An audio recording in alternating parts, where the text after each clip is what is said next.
Oh gosh, look at the crowd. Come this way. Those who spread goodness radiate happiness to everyone around them. Introducing LOLC Finance Credit Cards. Fuel the goodness in you.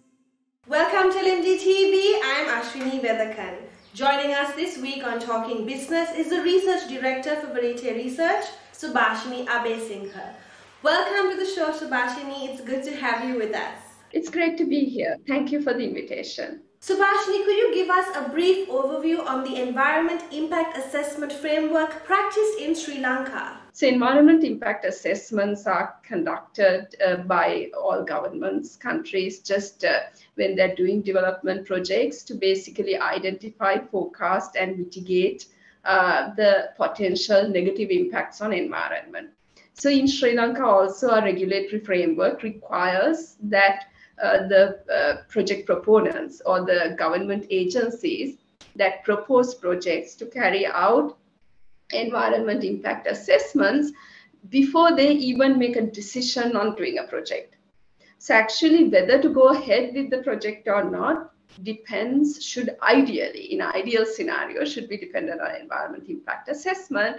And if the EIA it says that the environment damage far exceeds the benefits of the project, or that the damage cannot be reversed or cannot be mitigated, at that point the government should actually rethink whether to go ahead with the project or not. So unfortunately, in Sri Lankan context, many environment activists would tell that EIAs have become, instead of a planning tool, just an approval tool or a tick the box exercise, which is unfortunate. But EIA framework in Sri Lanka is governed primarily by two laws, that is the National Environment Law Act and the Coast Conservation Act, both passed in 1980s. And the Coast Conservation Act mainly deals with projects in the coastal areas, and the National Environment Act deals with projects in other areas of the country. And then there is National Environment Regulations that are passed under the National Environment Act that outlines the procedure any agency has to follow when conducting an environment impact assessment. How can citizens learn more about the development projects in the country using the Rights to Information Act or the RTI? Are there any limitations to the Act? Yes, actually, Right to Information Act requires the respective minister to disclose information about the project 3 months prior to their commencement.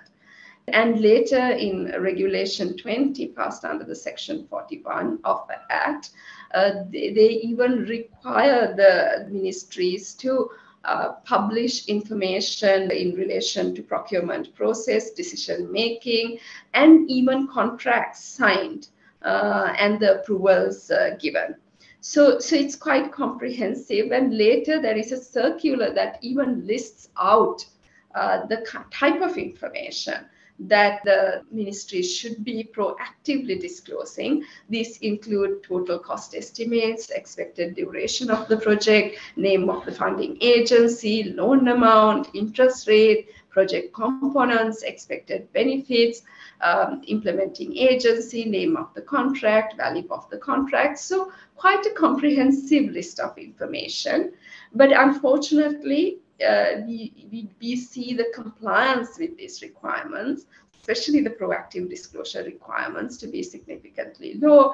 And not only proactive disclosure, our one of the recent publications that we published called The Environment Governance highlights that even reactive disclosure, that is, you are actually submitting a RTI application, asking for information, but even disclosure to an RTI application to be low. We actually filed right to information requests for some vital documents that the respective authorities actually should produce if they did follow the process outlined in the regulatory framework. But unfortunately, we managed to secure only around 50% of the information, which is quite unfortunate.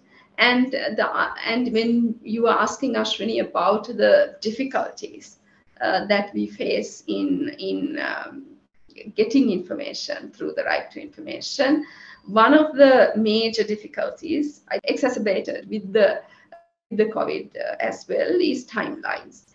It can take a very, very long time for the person who's asking information to get information. Although the Right to Information Act clearly specifies the timeline, very rarely you will be able to get information during that time period. In our experience,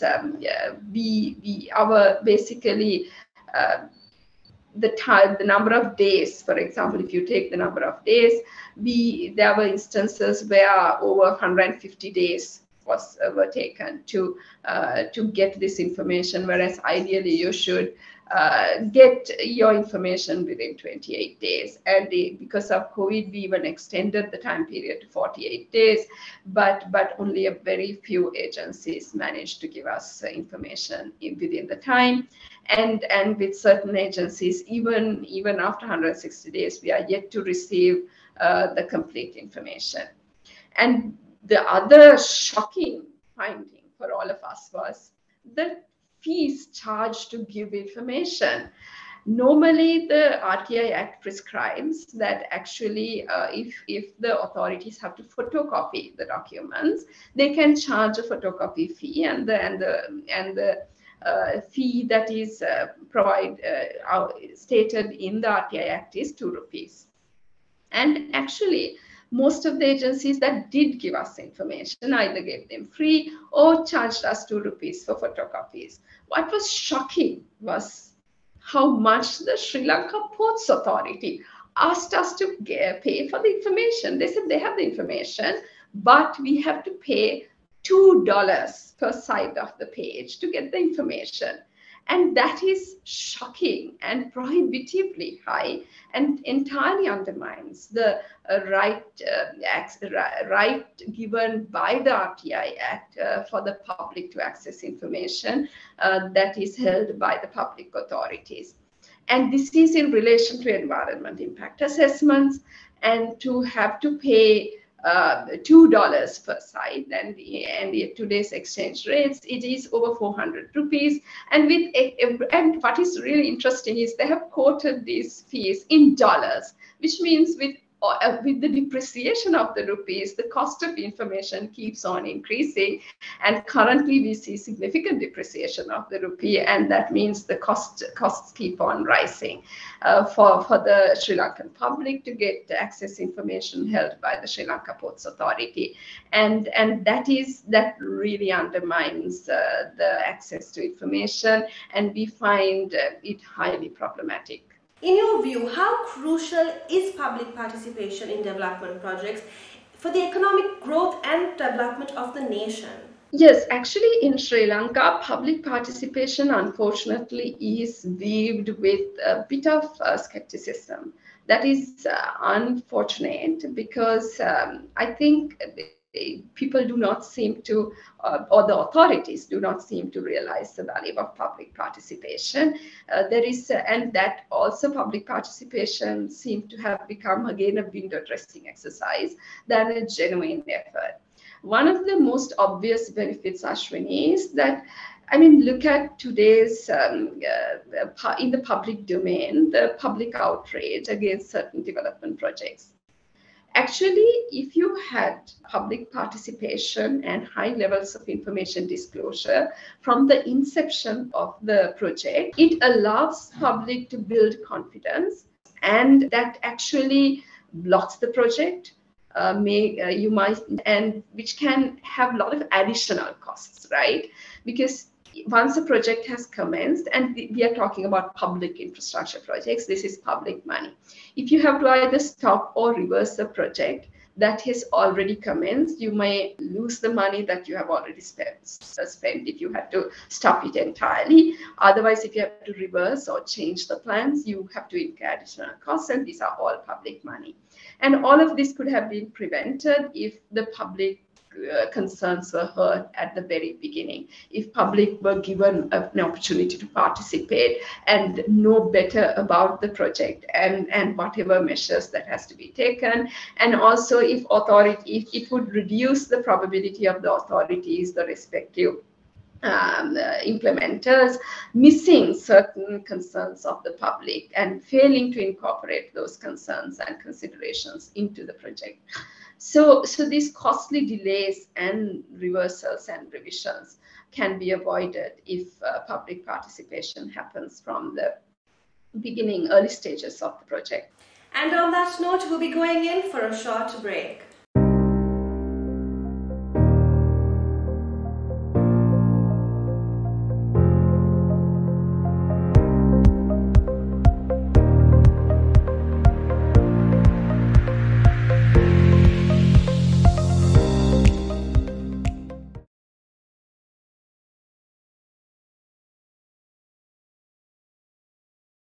Welcome back as we continue our conversation with the Research Director for Verité Research, Subhashini Abeysinghe. What are the pros and cons of the Belt and Road Initiative for the infrastructural development of the local economy? So Belt and Road Initiative, of course, is a very broad concept, but there is a heavy emphasis on infrastructure and connectivity in the Belt and Road Initiative.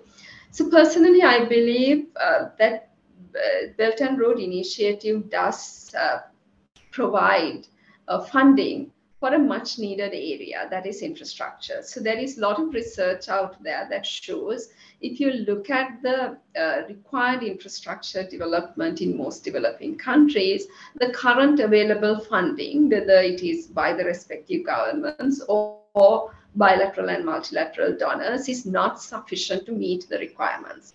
So China stepping in and coming in to fund infrastructure and becoming a source of funding available to the developing countries is definitely a welcome thing.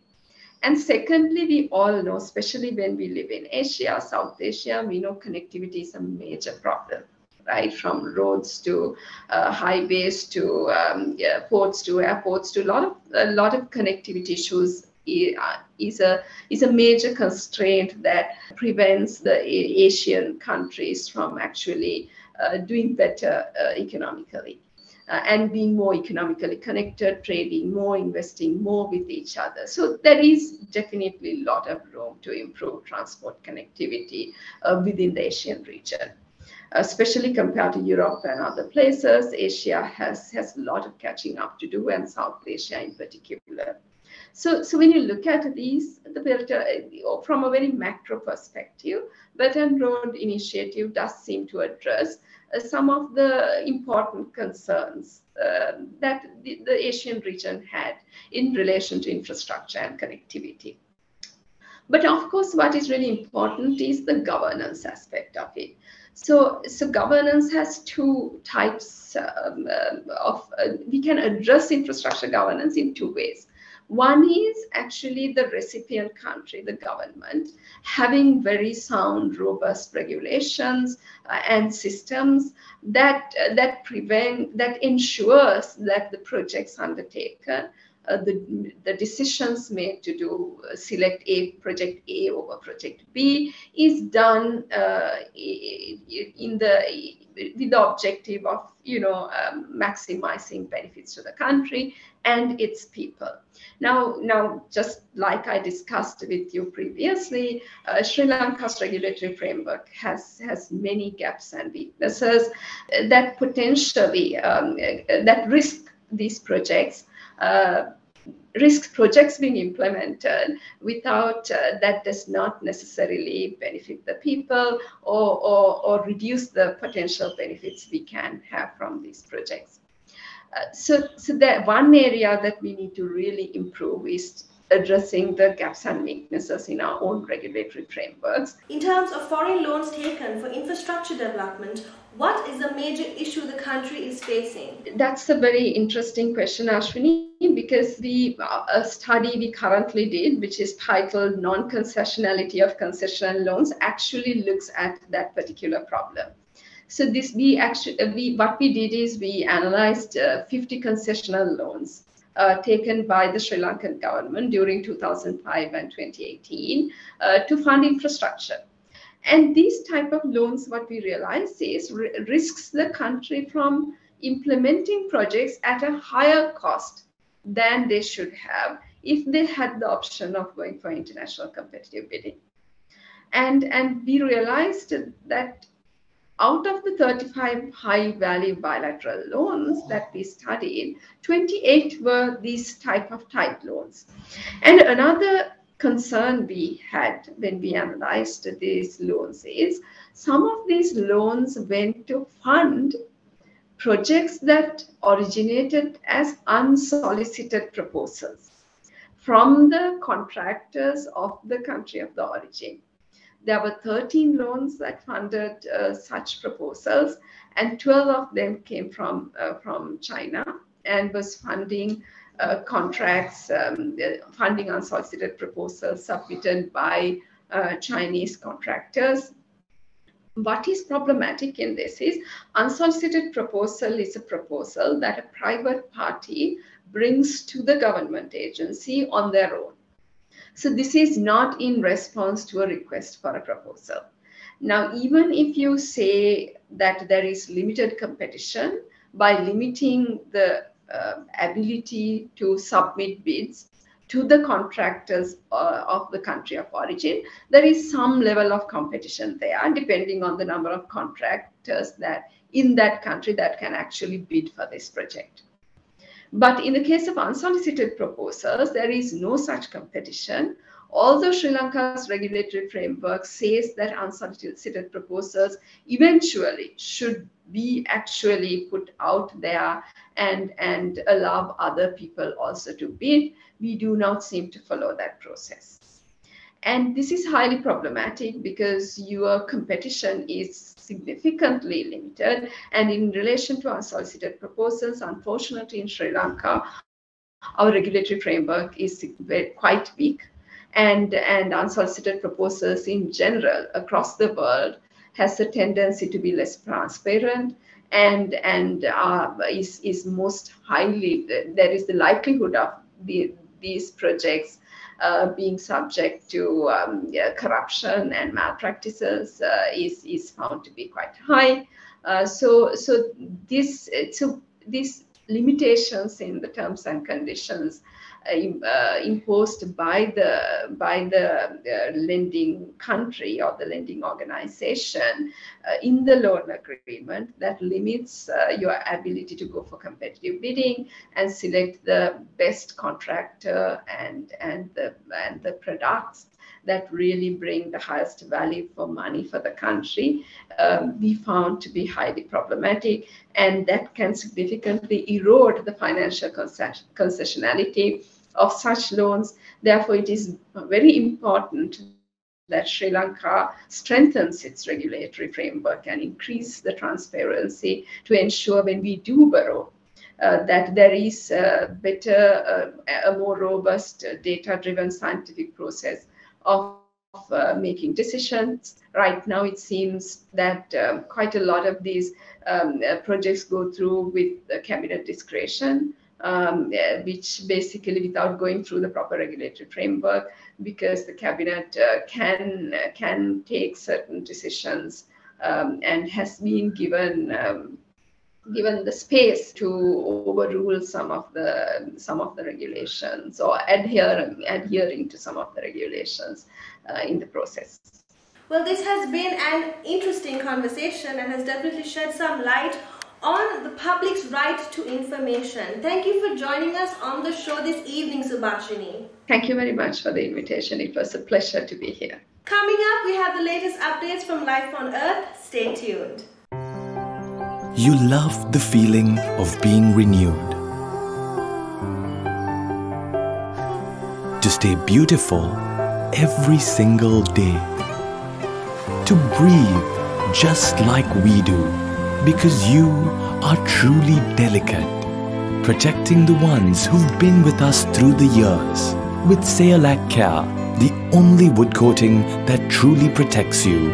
Select Wood Coatings from JAT.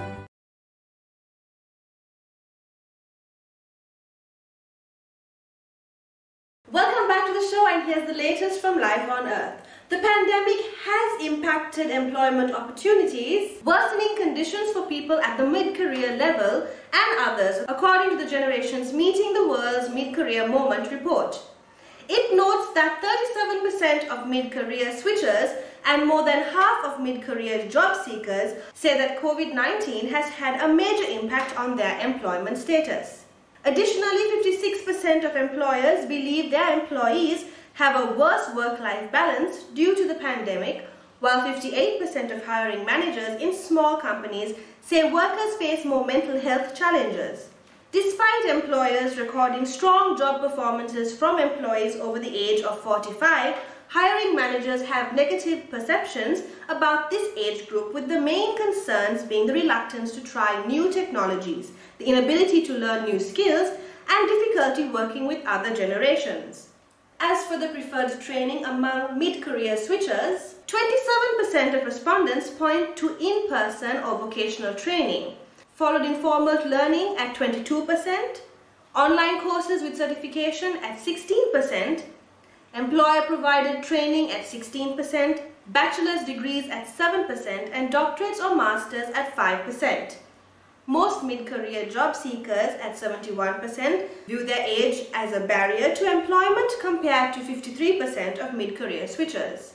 As for hiring managers, 87% of those consulted say hires over the age of 45 are as good as or better than younger employees in terms of overall performance.